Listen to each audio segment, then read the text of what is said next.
Welcome back to the county seat. Our topic today is municipal elections. They just took place here across the state, and we are now moving forward to the general elections. We thought this would be a great time to kind of recap the job responsibilities for both the professionals that handle elections and for you as citizens, because municipal elections are so very, very important. So we want to get back into our conversation here, and I would like to focus for a minute on the fact that in the last few years, electronic voting has kind of come into mainstream here in the state of Utah. Not exclusively. There are some cities that still are doing paper ballots. You know, if they only have like 70 people in the town, it probably doesn't make much sense. But what kind of advantages do you have with the electronic voting that we didn't have before, Sherry?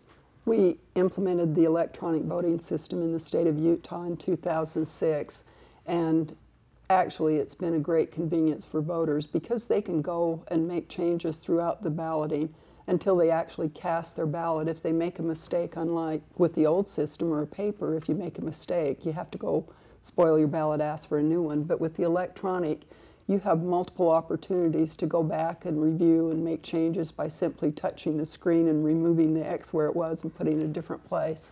And there's also a convenience for people who have physical impairment. For instance, if they're visually impaired, they can vote a private ballot without someone casting the vote for them or helping them with it, because they can wear a headset and it reads the ballot to them. So it's been well received. Is it a nice voice, or is it like a droid voice?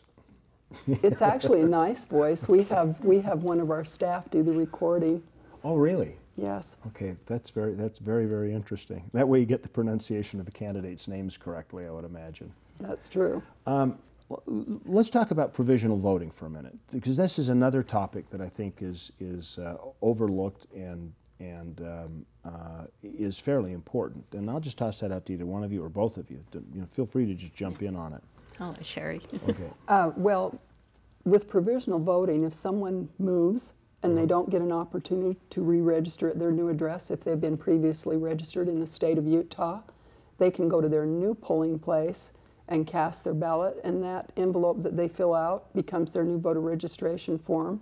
It is a paper ballot, and then of course we verify that they provided proof of their residency, a utility bill or something with their name and address on it, and ID, and then we include those results to the Board of Canvassers, so they do count in the official results.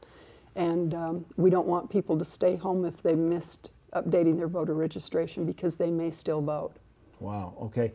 Now, in general, I think this is an area that needs clarification, because some voters will look at this and they'll go, "Okay, I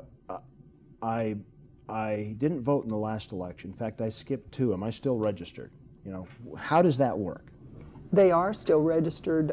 They can stay on a voter registration list up to 8 years. In the meantime, if they haven't voted for a long time, in 2 general elections, we send them confirmation cards to make sure they're still living at that address. And they do, though, have an opportunity to go to their new polling place and vote a provisional ballot.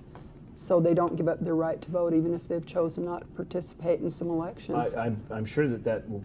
I know. In fact, I've got friends that say, "Well, I haven't voted for so long. I'm probably not registered," and they just don't go when election day rolls around. So I think that's a really important thing to discuss. But let's go over that again.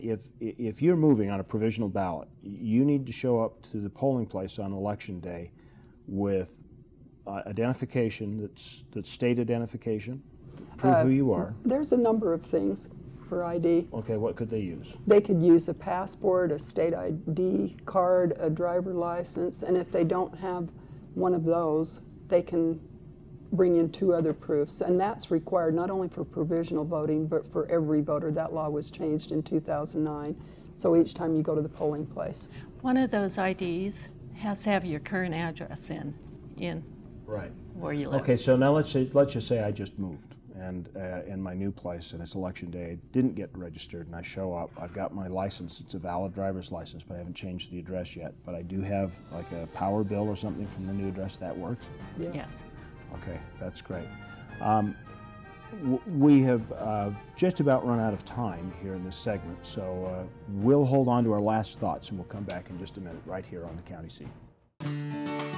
How would you spend an extra day in Utah Valley?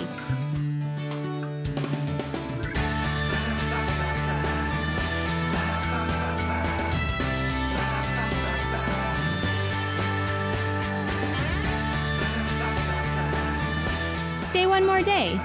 Visit utahvalley.com to make reservations. Utah Valley. Bring everyone together. What is play? Is it culture? Is it adventure? Is it...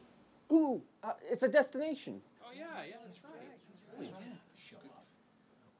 That's correct.